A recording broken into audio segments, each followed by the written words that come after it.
आज नागौर में कुमारी दरवाजा स्थित चित्रगुप्त भगवान जी के मंदिर में चित्रगुप्त जी भगवान की षडोपचार से पूजा अर्चना पंडित राकेश माथुर के सानिध्य में संपन्न हुई। भगवान चित्रगुप्त जी के पूजा यम द्वितीय को की जाती है। चित्रगुप्त जी के वंशज होने के नाते कायस्थ समाज के लोग इस दिन चित्रगुप्त भगवान के साथ कलम दवात की भी पूजा अर्चना करते हैं। चित्रगुप्त साहित्य समाज के अध्यक्ष शक्ति नारायण जी माथुर ने चित्रगुप्त भगवान की कथा का वाचन किया। समाज के पंडित राकेश माथुर ने पूजा अर्चना की व्यवस्था करी। कथा वाचन के बाद भगवान चित्रगुप्त जी के आरती की गई। आरती के पश्चात प्रसाद व पेन नोटबुक का वितरण किया गया। इस पूजा में शक्ति नारायण माथुर, ज्योति प्रकाश माथुर, राकेश माथुर, मुकेश माथुर, दिनेश माथुर, विपुल सक्सेना, मुकेश माथुर, अनिल माथुर, के श्रीवास्तव, विशाल माथुर, राजेंद्र पंचोली, जयप्रकाश श्रीवास्तव व कायस्थ जन उपस्थित थे। चित्रगुप्त भगवान की जय। यम द्वितीय कथा। मंत्री श्री धर्मराजस्य चित्रगुप्तम शुभम कर्म पायान्म सर पापेभ्य शरणागत वत्सले। युधिष्ठिर जी भीष्म जी से बोले, हे पिता मैं भीष्म जी, आपकी प्रसन्नता से मैंने धर्मशास्त्र सुने। ब्राह्मण, क्षत्रिय, वैश्य और विशेषकर शूद्रों के सब धर्म आपने कहे तथा तीर्थ यात्रा विधि कही और मास, नक्षत्र, तिथि, वारों के जो व्रत आपने कहे उनमें यम द्वितीया कही, उसको विस्तार से आप कहने योग्य है। इस यम द्वितीया का क्या पुण्य है, क्या फल है, किस समय कैसे हो, आपसे मैं सुनना चाहता हूँ। आप कृपा करके मुझे विस्तार पूर्वक कहिए। भीष्म जी बोले, हे प्यारे, तूने अच्छी बात पूछी।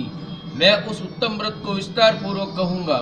धर्मराज जी की द्वितीया को सुनो। कार्तिक के उजाले और क्षेत्र के अंधेरे की पाप की जो द्वितीया होती है वह यम नाम की अर्थात यम द्वितीया कहलाती है।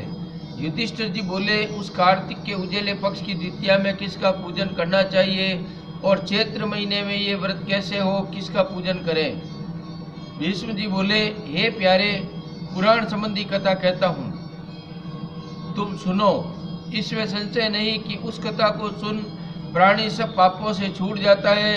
अगले सतयुग में भगवान से जिनकी नाभि में कमल है, 4 ऊँट वाले ब्रह्मा जी पैदा हुए, जिनसे वेद वेदता भगवान ने चारों वेद कहे। नारायण बोले, हे ब्रह्मा जी, आप संसार को पैदा करने वाले, सबकी तुराई अवस्था रूप और योगियों की गति हो, मेरी आज्ञा से सब जगत को शीघ्र रचो।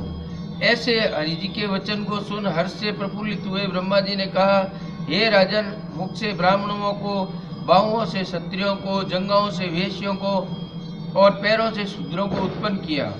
उनके पीछे देव, गंधर्व, दानव, राक्षस, सर्प, नाग, जल के जीव, स्थल के जीव, नदी, पर्वत और वृक्ष आदि को पैदा कर मनु जी को पैदा किया। इसके बाद दक्ष प्रजापति जी को पैदा किया और उनसे आगे सृष्टि उत्पन्न करने को कहा। दक्ष प्रजापति जी से 60 कन्याएं उत्पन्न हुई, जिनमें से 10 धर्मराज को, 13 कश्यप जी और 27 चंद्रमा को दी। कश्यप जी से देव, दानव, राक्षस, इनके सिवाय और भी गंधर्व, पिशाच, गो और पक्षियों की जातियां पैदा हुई। उन सब के पैदा हुए और अपने अपने अधिकारों पर स्थिर हुए भी है। धर्मराज को धर्म प्रदान जानकर सबके पिता में ब्रह्मा जी ने सब लोगों का अधिकार दिया और धर्मराज से कहा कि तुम आलस्य त्याग कर काम करो। जीवों ने जैसे जैसे शुभ अशुभ कर्म किए हैं, उसी प्रकार न्याय पूर्वक वेद शास्त्र में कई विधि के अनुसार कार्यकर्ता को कर्म का फल दो और सदा मेरी आज्ञा का पालन करो। ब्रह्मा जी की यह आज्ञा सुन बुद्धिमान धर्मराज नम्र हो हाथ जोड़कर सबके परम पूज्य ब्रह्मा जी को मीठी मीठी वाणी से कहा कि हे प्रभु, मैं आपका सेवक निवेदन करता हूँ कि सारे जगत के कर्मों का विभाग पूर्वक फल देने की आपने मुझे आज्ञा दी है, सो ये महान कर्म है। आपकी आज्ञा सिर पर धार कर मैं ये काम करूँगा कि जिससे कर्ताओं को फल मिलेगा, परंतु जीव और उनके देह भी अनंत है। देश काल ज्ञाता ज्ञात आदि वेदों से कर्म भी अनंत है। उनमें कर्ता ने कितने किए, कितने भोगे, कितने शेष है और कैसा उनका भोग है, तथा एक एक कर्म भी मुख्य गौण भेद से अनेक हो जाते हैं। एवं कर्ता ने कैसे किया, स्वयं किया या दूसरे की प्रेरणा से किया, इत्यादि कर्म चक्र महागहन है। अतः मैं अकेला किस प्रकार इस भार को उठा सकूंगा, सो विचार ले। इसलिए मुझे कोई ऐसा सहायक मित्र दीजिए जो धार्मिक, न्यायी, बुद्धिमान, शीघ्रकारी, लेख कर्म में विज्ञ, चमत्कारी, तपस्वी, ब्रह्मनिष्ठ, वेद शास्त्र का ज्ञाता हो। धर्मराज से इस प्रकार अर्ज किए हुए कथन को विधाता सत्य जान मन में प्रसन्न हुए और यमराज का मनोरथ पूर्ण करने की चिंता करने लगे कि सब गुणों वाला ज्ञानी लेखक पुरुष होना चाहिए, उसके बिना धर्मराज का मनोरथ पूर्ण न होगा। ब्रह्मा जी ने कहा कि हे धर्मराज, तुम्हारे अधिकार से मैं सहायता करूंगा। इतना कह धर्मराज को छोड़ ब्रह्मा जी ध्यान करने लग गए। 1000 वर्ष तक तपस्या की। तपस्या के बाद जब समाधि खुली तब अपने सामने श्याम रंग, कमल नयन, शंख की सी गर्दन, गूढ़ सिर, चंद्रमा के समान मुख वाले, कलम दवात पाटी हाथ में लिए हुए, वेद शास्त्र में विचरण, महाबुद्धि, देवताओं को मान बढ़ाने वाला, धर्माधर्म के विचार में महाप्रवीण, लेखक कर्म में महाचतुर पुरुष को देख ब्रह्मा जी ने पूछा कि तू कौन है? तब उसने कहा कि हे प्रभु, मैं माता पिता को नहीं जानता, किंतु आपके शरीर से प्रकट हुआ हूँ, इसलिए मेरा नामकरण कीजिए, और जिसलिए मैं उत्पन्न हुआ हूँ वह कहिए कि मैं क्या करूँ। हे ब्रह्मा, मैं नहीं जानता कि मैं कौन हूँ, सो सब कहिए।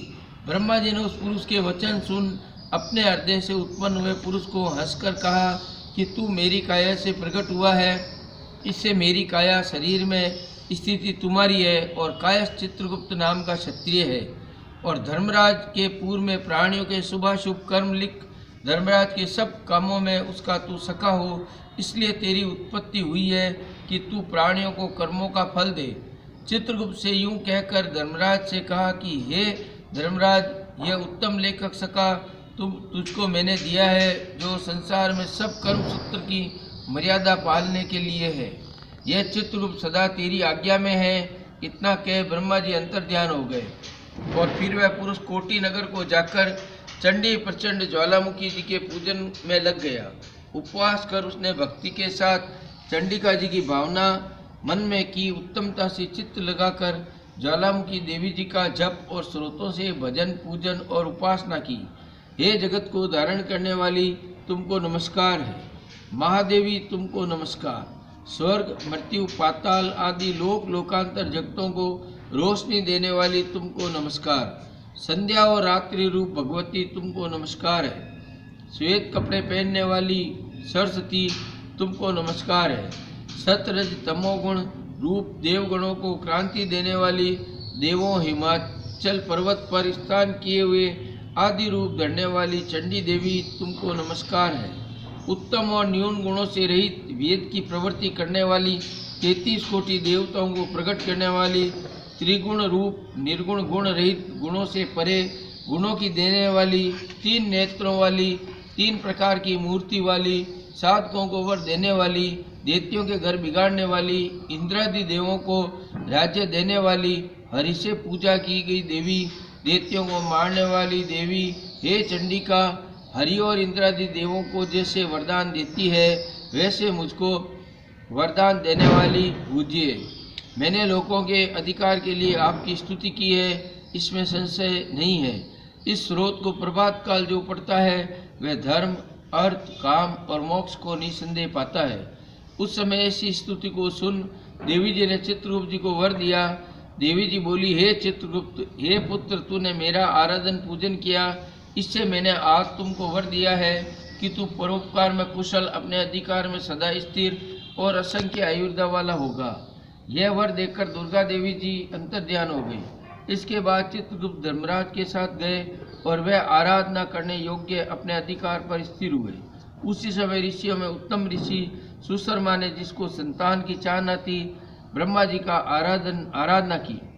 तब ब्रह्मा जी की प्रसन्नता से इरावती कन्या को पाकर चित्रगुप्त के साथ उसका विवाह किया।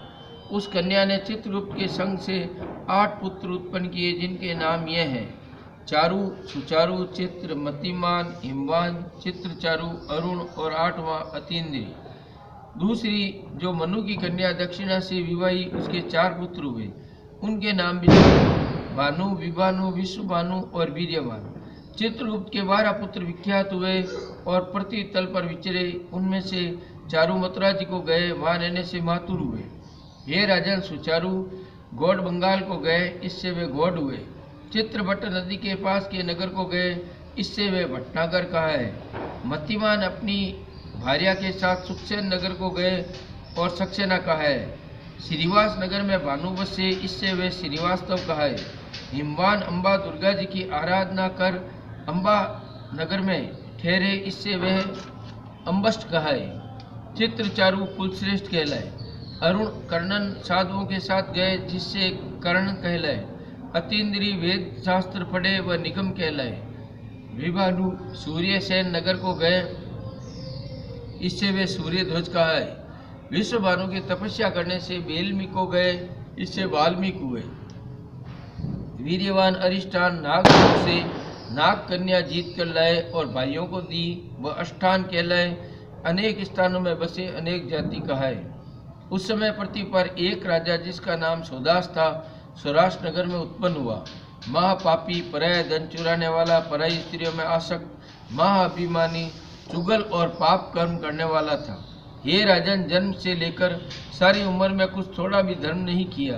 किसी समय वह राजा अपनी सेना ले उस वन में जहाँ बहुत हिरण आदि जीव रहते थे, शिकार खेलने को गया। वहाँ उसे निरंतर व्रत करते हुए एक ब्राह्मण को देखा। वह ब्राह्मण चित्रगुप्त और यमराज जी का पूजन कर रहा था। यम द्वितीया का दिन था। राजा ने पूछा कि महाराज, आप क्या कर रहे हैं? ब्राह्मण ने यम द्वितीया के व्रत का जो वह कर रहा था कह सुनाया। सुनकर राजा ने वहीं उसी दिन कार्तिक के महीने में शुक्ल पक्ष की द्वितीया के दिन धूप तथा दीपादि सामग्री से चित्रगुप्त जी के साथ धर्मराज जी का पूजन किया। व्रत करके उसके बाद धन संपत्ति युक्त अपने घर में आया। कुछ दिन पीछे उसके मन को विस्मरण हुआ, व्रत भूल गया। याद आने से फिर व्रत किया। पीछे काल संयोग से वह सौदास राजा मर गया। यमदूतों ने दृढ़ता से बांध यमराज जी के पास पहुंचाया। यमराज जी ने उस घबराते हुए मन वाले राजा को अपने दूतों से पिटते हुए देख चित्रगुप्त जी से पूछा, इस राजा ने क्या कर्म किया? अच्छा या बुरा, जो उसने किया हो मेरे सामने कहिए। उस समय धर्मराज जी का वचन सुन चित्रगुप्त जी बोले, इसने बहुत ही दुष्कर्म खोटे काम किए हैं, परंतु देवयोग से पहले एक व्रत किया जो कार्तिक के उजले पक्ष में यम द्वितीया नाम दूज होती है। उसके दिन आपका और मेरा गंध, चंदन, फूल आदि सामग्री से एक बार भोजन के नियम से और रात्रि में जागने से पूजन किया। हे देव, हे महाराज, इस विधि से इस राजा ने व्रत किया, इससे ये राजा नरक में डालने योग्य नहीं है। चित्रगुप्त जी के कहने से धर्मराज जी से छुड़ा दिया और वह इस यम द्वितीया के व्रत के प्रभाव से उत्तम गति को प्राप्त हुआ। ऐसा सुन राजा युधिष्ठिर जी भीष्म जी से बोले, हे पिता, मैं इस व्रत में मनुष्यों को धर्मराज और चित्रगुप्त जी का पूजन कैसे करना चाहिए, सो हे प्रभु मुझे कहिए। भीष्म जी बोले, यम द्वितीया के विधान को विशेषता से सुनो। एक पान पर धर्मराज और चित्रगुप्त जी की मूर्ति चंदन से लिखें और उसकी पूजा की कल्पना करें। वहाँ उन दोनों की प्रतिष्ठा कर 16 प्रकार की सामग्री से श्रद्धा भक्ति युक्त नाना प्रकार के पकवानों, लड्डुओं, फल, फूल, पान, सुपारी तथा दक्षिणादि सामग्रियों से धर्मराज जी और चित्रगुप्त जी का पूजन करना चाहिए। पीछे बार बार नमस्कार करें। हे धर्मराज जी, आपको नमस्कार है। हे चित्रगुप्त जी, आपको नमस्कार है। पुत्र दीजिए, धन दीजिए, सब मनोरथों को पूरे कर दीजिए। इस प्रकार चित्रगुप्त जी के साथ श्री धर्मराज जी का पूजन कर विधि से दवात और कलम की पूजा करें। चंदन, कपूर, अगर और जुदा जुदा बने नैवेद्य, पान, दक्षिणादि सामग्रियों से पूजन करें और कथा सुने। बांसने वालों को सुवर्ण दें और बहन के घर भोजन कर उसके लिए धन आदि पदार्थ दें। इस प्रकार भक्ति के साथ यम द्वितीया का व्रत करने वाला पुत्रों से युक्त होता है और मनवांछित फलों को पाता है। इति श्री यम द्वितीया कथा युधिष्ठिर जी और भीष्म जी का संवाद समाप्त हुआ। बोलो चित्रगुप्त भगवान की जय।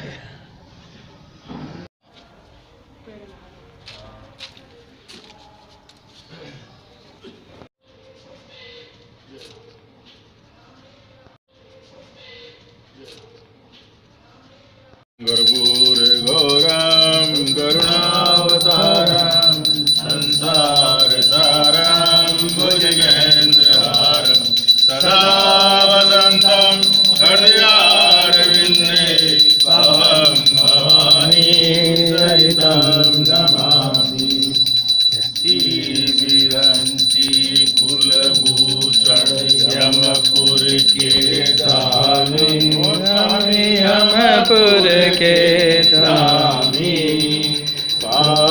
पुण्य के लेखक, पाप पुण्य के लेखक चित्रगुप्त स्वामी जय देव जय देव। शीस मुकुट कानों में कुंडल अति शोभे, ओ स्वामी कुंडल अति शोभे।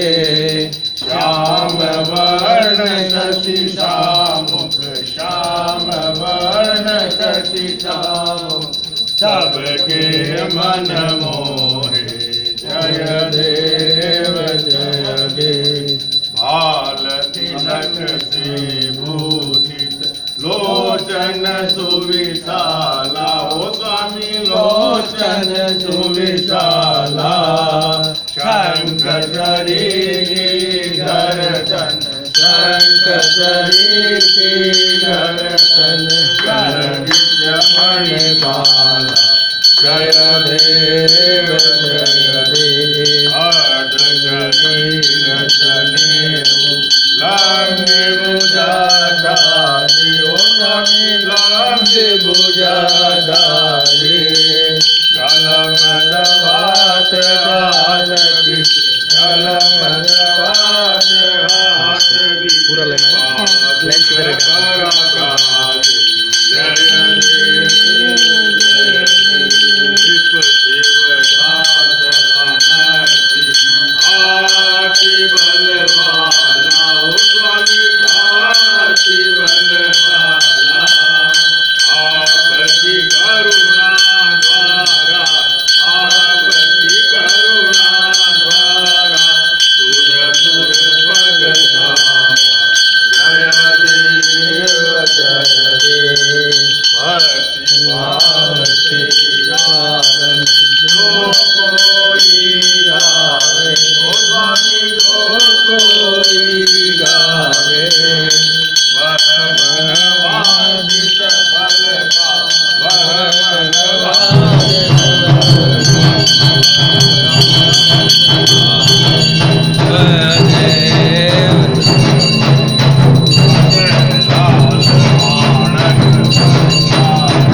अज मेरी गाथा, अज मेरी गाथा। उनकी रक्षा कीजिए,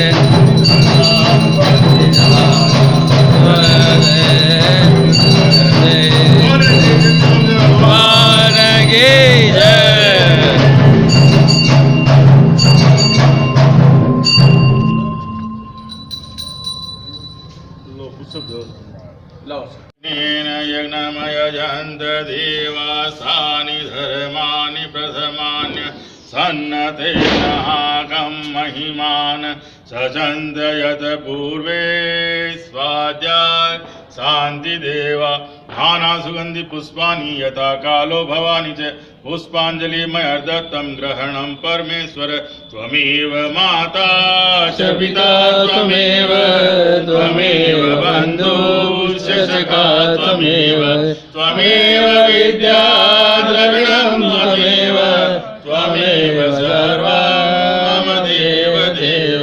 बोले श्री चित्रगुप्त भगवान की जय।